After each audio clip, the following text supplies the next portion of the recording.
حضرت عمر رضی اللہ تعالیٰ عنہ کی شخصیت کے بہت بڑے حوالے ہیں۔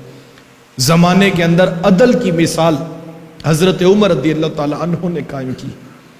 آپ جانتے جس وقت غسان کا شہزادہ جبلہ بن اہم طواف کعبہ کر رہا تھا اور اسلام کے اندر داخل ہو چکا تھا، اسلام قبول کیا اور طواف کعبہ کر رہا تھا، ایک بڑے علاقے کا جو ہے وہ بادشاہ اور شہزادہ تھا، تو طواف کعبہ کر رہا تھا اور اس کی جو ہے وہ کپڑوں کی جو چادر ہے وہ نیچے زمین پر گھسیٹی جا رہی تھی۔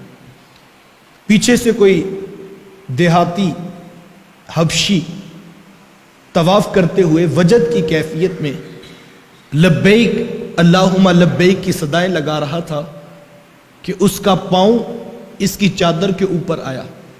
وہ تو اپنی مستی میں گم تھا، اسے پتہ ہی نہ تھا کہ آگے شہزادہ ہے، وہ تو رب کی دہلیز پہ حاضری کا مجدائے جاں فضا سنا رہا تھا، تو وہ اپنی لے میں تھا۔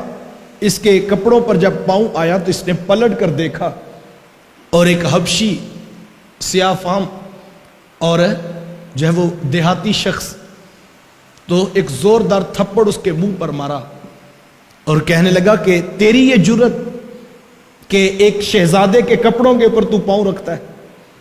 جب اس کو تھپڑ پڑا تو اس نے مقدمہ حضرت عمر رضی اللہ تعالیٰ عنہ کی عدالت میں کھڑا کر دی کہ عمر تیرے دور ہمایوں میں تیری حکومت کے اندر اللہ کے گھر کعبہ کے پاس ایک غریب کی غربت کی وجہ سے اسے تھپڑ مارا گیا۔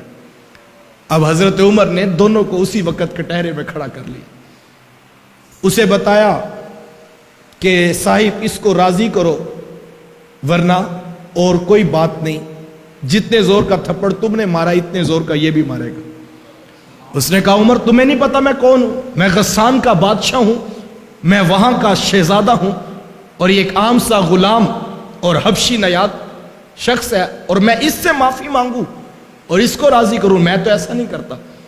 کہا دو ہی باتیں، یا اس کو راضی کرو یا پھر یہ بھی اتنے زور کا تھپڑ مارے گا۔ حضرت عمر اس سے نیچے والی کسی بات پر آنے کو تیار نہیں۔ جب اس نے دیکھا کہ عمر مان نہیں دے تو اس نے کہا کہ عمر مجھے ایک دن کی مہلت دے دو۔ حضرت عمر رضی اللہ تعالیٰ عنہ نے اسے مہلت دے دی۔ اب وہ شخص راتوں رات اسلام چھوڑ کر جو ہے وہ بھاگ گیا اور عیسائیت کو اس نے اختیار کر لیا۔ تو حضرت عمر رضی اللہ تعالیٰ عنہ اپنے عمل سے یہ بتا رہے تھے کہ یہ تو قبول کیا جا سکتا ہے کہ شہزادہ اسلام چھوڑ کے واپس چلا جائے، لیکن اسلام کا دیا ہوا مساوات کا درس نہیں چھوڑا جا سکتا۔ جس صف کے اندر قریشی سردار بیٹھ سکتا ہے اسی صف کے اندر حبشی غلام بھی بیٹھ سکتا ہے۔ یہ وہ اسلام ہے جو حضرت عمر رضی اللہ تعالیٰ نے معاشرے میں متعارف کروایا۔